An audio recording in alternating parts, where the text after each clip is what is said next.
feel better about herself when they come home at night. That's what Shannon needs. You don't need no 26-year-old girl. You don't need no 36-year-old girl. I do. This is your auntie talking to you. Take your old ass and get you an old up there that can love you old. You're trying to hang out with these young and you can't do it, Shannon. You just can't do it. Dang. When they want you to go for the 4th round, you looking at her like, listen, you want some money to go to Starbucks? And the fact that an upstanding and righteous gentleman like yourself is in that position with the only thing trying to be righteous in our lane is just more machinations of the devil. All right, it's official. No more Unk vibes at the worldwide leader in sports. ESPN has cut ties with former NFL tight end turned media personality Shannon Sharpe after the Hall of Famer settled a $50 million lawsuit accusing him of sexual assault. Girl, Shannon Sharpe really should have taken Monique's warning seriously when she told him to leave young women alone, because now he's learning the hard way. Remember when Shannon got hit with that lawsuit a couple of months back from a woman claiming he crossed a serious line? Well, there's been a major plot twist and it's messy. Shannon just got fired and he's staring at a mountain of lost millions. But here's where it gets extra wild. Word on the street is Shannon is blaming Monique for all of this. Yep, he supposedly thinks she's the reason his whole world is crashing down. The real question is, what exactly did Monique do? And are we about to watch Shannon's whole empire crumble right in front of us? Let's get into it. Friends, supporters, and colleagues, I want to speak to you directly and from the heart. This is a shakedown. I'm going to be open, transparent, and defend myself because this isn't right. This is all being orchestrated by Tony Buzbee, who has targeted Jay-Z. Tony Buzbee targets black men, and I believe he's going to release a 30-second clip of tape that tries to make me look guilty and play into every stereotype you could possibly imagine. That video should actually be 10 minutes or so. Hey, Tony, instead of releasing your edit, put the whole video out. I don't have it, or I would myself. You know what happened, and you're trying to manipulate the media. The encounter in question took place during the day at her invitation, and now that appears to be a deliberate setup, coordinated by Gabby, also known as Carly on OnlyFans. Gabby and Tony Buzbee want $50 million. What they're getting is sued for defamation and trying to take me down. My career is all about real talk and honesty. I know my family and fans know exactly what this is about, and I'm going to be out there telling you whatever I need to say, just like I always do. I love all you guys. From the jump, you could tell this was going to be a brutal fight for Shannon. The accusations from his accuser, Gabriela Zuniga, weren't light at all. Still, nobody thought it would blow up this bad. But now, ESPN has cut him loose over that lawsuit, and that's huge, considering he had just signed a big multi-year extension with them not long before this all went public. If you're following this drama as closely as we are, make sure you hit that subscribe button so you don't miss the next twist. At first, everyone thought his career was safe. Shannon even settled with Jane Doe outside of court, so a lot of folks figured the storm had passed. We don't know the exact amount. To get with a white woman because I was scared she might have me running down the street like Jonathan There Majors. you go. Come on, cat. Not because I didn't like white women. I think white women are as great as any other women. But I'm not going to act like I'm not scared of them. I have a reason to be scared. You could be Kang the Conqueror, and they could take your rabbit ass down in 2 weeks. But the rumor mill says around $23 million. Way less than the $50 million Gabriela originally wanted, but still a life-changing bag. In fact, it was enough for her to retire from OnlyFans on the spot. Shannon keeps saying what happened between them was consensual, but the fact that he settled has people side-eyeing the whole thing. Looks like ESPN had the same reaction, and that's probably why they dropped him. And with the details Gabriela shared, it's not hard to see why ESPN got cold feet. She says she was just 19 when they first got involved, while Shannon was 54. That kind of age gap instantly set off alarms for a lot of people. For context, At the time, Shannon's youngest child was around 29 or 30. That means Gabriella was a full decade younger than his own kids. Even if everything was technically legal, that kind of dynamic in this situation just made people uneasy. I don't know. Anything I say, you're just gonna like get mad at and you're just gonna hang up on me. So I feel like... I'm not gonna hang up on you. Here's what it is. What does that even mean? Nothing yet. You want to be a dick to me now, so. I don't want to be... Don't manipulate me. Oh, Lord have mercy. If you say that one more time, I'm gonna fucking choke the shit out of you when I see you. I don't...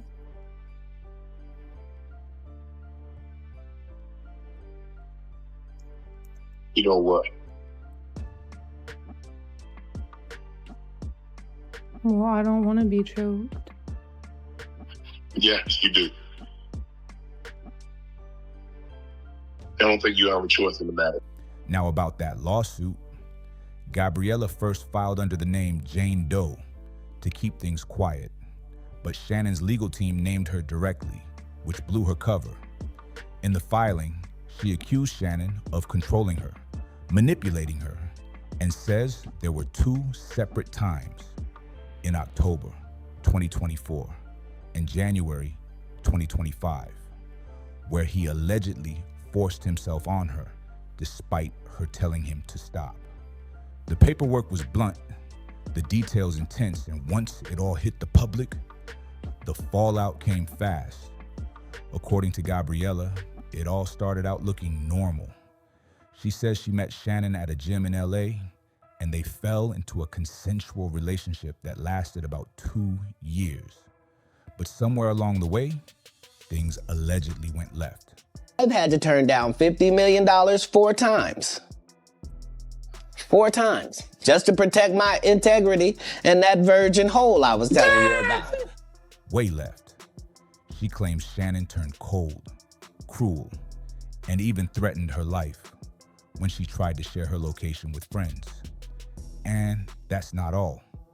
Gabriella also says Shannon had a habit of recording their private moments. Sometimes she agreed, but other times she claims she had no idea the camera was even rolling. She says Shannon told her the videos were just for him. Bite you. Okay? Yeah. Okay, guess I gotta come on home. Come on home, Shannon. But then turned around and played them for his friends. Shannon wasn't just gonna sit back and let all of this slide though. Through his lawyer, he came out swinging, denying every single allegation and releasing what they say are real text messages Gabriella sent him. And these weren't just flirty little exchanges. These were explicit, way beyond PG-13. The text included some wild requests and graphic fantasies. What really made people pause, though, was Gabriella's repeated obsession with a certain racially charged phrase. Well, I'm not really interested in getting choked, so I guess we're going. Yeah, I might choke you in public.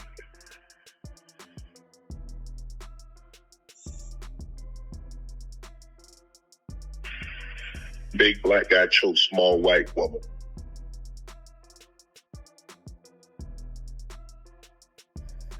It's not a good look, Shannon. Not a good look that you did with the shit you did to me.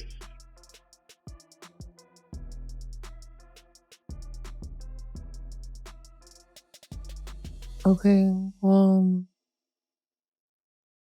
Especially strange, given she's white. For a lot of people, the tone felt uncomfortable, almost fetishizing race in a way that didn't sit right. Shannon's lawyer doubled down, calling the lawsuit a blatant and cynical attempt to shake down Mr. Sharpe for millions. They also claimed Gabriella tried to use a secretly recorded video against him, a video his team says was edited and chopped up to twist a consensual moment into something it wasn't. will not be returning to ESPN. I found out this information a little earlier in the week. According to Shannon's side, the evidence was taken completely out of context and ignored the prior conversations and fantasies Gabriella herself supposedly initiated. In their words, this was nothing more than an adult relationship that included role play and fantasy scenarios. And the blackmail attempt was just a way to cash out. But Shannon didn't stop at a press statement. He jumped on video to call out Gabriella's attorney, Tony Busby, accusing him of straight-up blackmail. Yes, that Tony Busby, the same lawyer who previously went after Jay-Z in a high-profile case. Shannon claimed, remember I told you the story from when I'm in the park. Yeah. So these are just the things, I had all of those when I came in. I already was ready for that. That's what they don't like. I did not know. You're telling me and showing me a side of the business that I didn't know. Busby planned to release edited audio clips to make him look guilty. And on top of that, he said both Busby and Gabriella were coming for his wallet, aiming for $50 million. Busby wasn't about to let that slide either. He clapped back hard, claiming Shannon actually offered Gabriella $10 million during mediation to keep her from filing the lawsuit. According to Busby, his office reached out to Shannon in early February on Gabriella's behalf. And after several conversations, a mediation process kicked off. It lasted more than 6 weeks before Shannon allegedly put a significant offer on the table. An offer Gabriella turned down before filing the case. And just to turn up the heat, Busby also said those explicit texts Shannon's team released weren't the smoking gun they were making them out to be. And the fact that an upstanding and righteous gentleman like yourself is in that position with the only thing trying to be righteous in our lane is just more machinations of the devil. You should have a much better backstory when you pick me as an opponent. You know what, man? I'm glad you at least, addressed it, because when you talk to him and tell him what the truth is, he won't be able to refute it. I told you earlier, he doesn't know this. How could he? New target in his sights. NFL legend Shannon Sharpe. A brand new lawsuit was just filed in Nevada claiming Sharpe was manipulative and eventually a Jane Doe, with the latest claims allegedly happening as recently as January. We got our hands on the filing and we're going to break down every. He claimed every single one of them was sent before the alleged assaults ever took place, calling it a clear distraction tactic meant to shift public attention away from Gabriella's actual claims. Busby didn't just drop the clip. He added fuel to the fire by writing that the recording was not playful or flirty, but disturbing, aggressive, and dangerous. Him refusing to look at the evidence just gives me the impression that he wants plausible deniability, and maybe the evidence should be released so that way he does not deny his actions. I mean, if that was me, I would definitely want to look at the evidence to see what I did and did not do so I can maintain my innocence. In his words, it painted a clear picture of how Shannon treated Jane Doe. So much so, she left Nevada and blocked all contact with him. Of course, Shannon's lawyer wasn't letting that land without a counterpunch. This time, he aimed right at Gabriella, saying the whole case reeked of a money grab. And the timing? Way too convenient. He pointed out Gabriella filed her claims just 1 day before news broke that Shannon was close to locking in a massive $100 million media deal for his Club Shay Shay podcast. According to him, she knew that deal was coming and used it to her advantage, calling it the classic definition of blackmail. When they want you to go for the 4th round, you looking at her like, bitch, listen, I need you want some money to go to Starbucks? Yeah. Because I can't go no further. But if you get your older girl, when you get to that 4th round, she's going to say, hold on. Let me go get you some eggs and cheese. In the end, Gabriella walked away with a reported $23 million settlement. And Monique's earlier warning about Shannon starting to look like prophecy. She'd already called him out for chasing after younger white women and told him to date someone closer to his own age. Now, fast forward, Shannon's out of a job, and rumor has it, he blames Monique for the whole mess. Allegedly, he thinks her interview planted the idea in Gabriella's head to sue, knowing the public would side with her. Whether that's true or not, the streets are talking. And Shannon's accountability level is looking real low right now. So here's the real question. Do you think Shannon's downfall was inevitable because of his own choices?